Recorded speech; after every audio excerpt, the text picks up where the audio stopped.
Welcome to the Gospel Roadshow, friend. Hey, have you ever thought about how similar Easter and Christmas are? You know, Christmas has got old Saint Nick up at the North Pole working with all those elves, and how, like magic, he flies all over the world with his magic reindeer, fits down all those chimneys, delivering all the presents to all the good little boys and girls. And you know, Easter has all those rabbits laying all those chocolate eggs all over the place. Well, no, that doesn't sound similar at all, does it?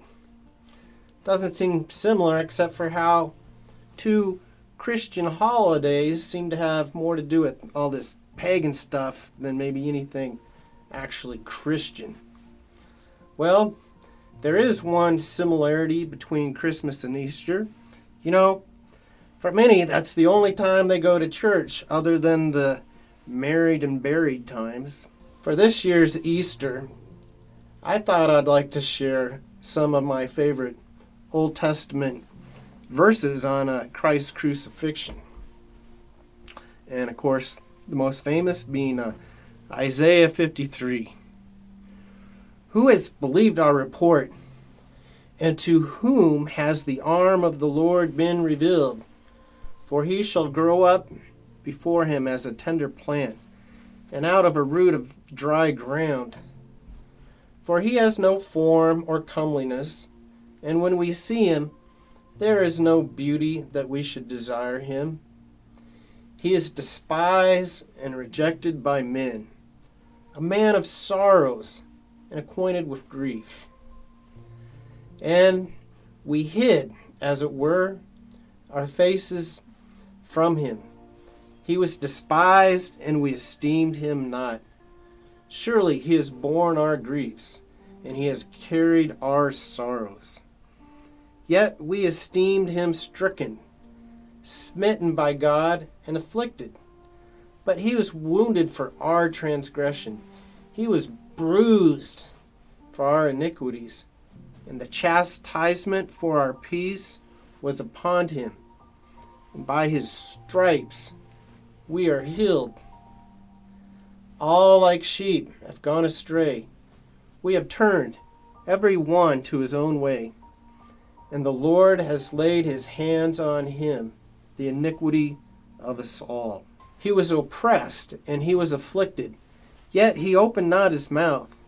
He was led as a lamb to the slaughter, and as a sheep before its shearers is silent, so he opened not his mouth. He was taken from prison and from judgment, and who will declare his generation? For he was cut off from the land of the living. For the transgressions of my people he was stricken, and they made his grave with the wicked, but with the rich at his death, because he had done no violence, nor was there any deceit in his mouth. Yet it pleased the Lord to bruise him.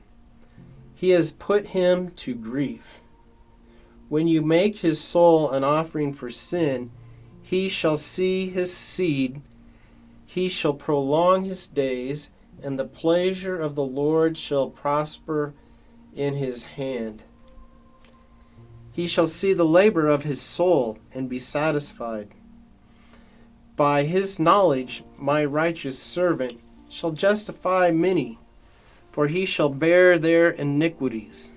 Therefore I will divide him a portion with the great, and he shall divide the spoil with the strong, because he poured out his soul unto death, and he was numbered with the transgressors.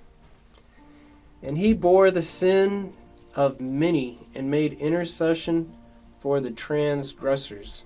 Amazing, friend.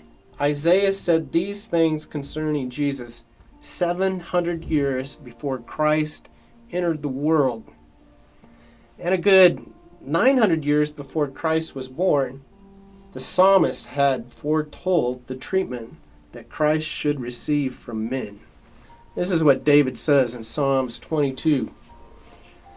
But I am a worm and no man, a reproach of men, and despised by the people. All those who see me, they shoot out their lip. They shake their heads, saying, "He trusted in the Lord.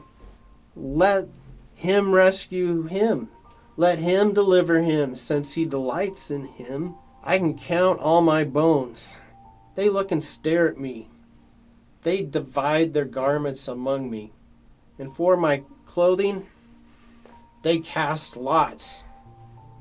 I have become a stranger to my brothers, and an alien to my mother's children, because zeal for your house has eaten me up, and the reproach of those who reproach you have fallen on me. Reproach has broken my heart, and I'm full of heaviness. I looked for someone to take pity, but there were none. For comforters, but I found none. They also gave me gall for my food, and for my thirst they gave me vinegar to drink. So, my friend, my Easter message today is that we contemplate Christ's suffering and the great price that he paid to redeem us. And that will cause us to be able to sacrifice self for the service of others and be Christ-like. Hey, happy Easter.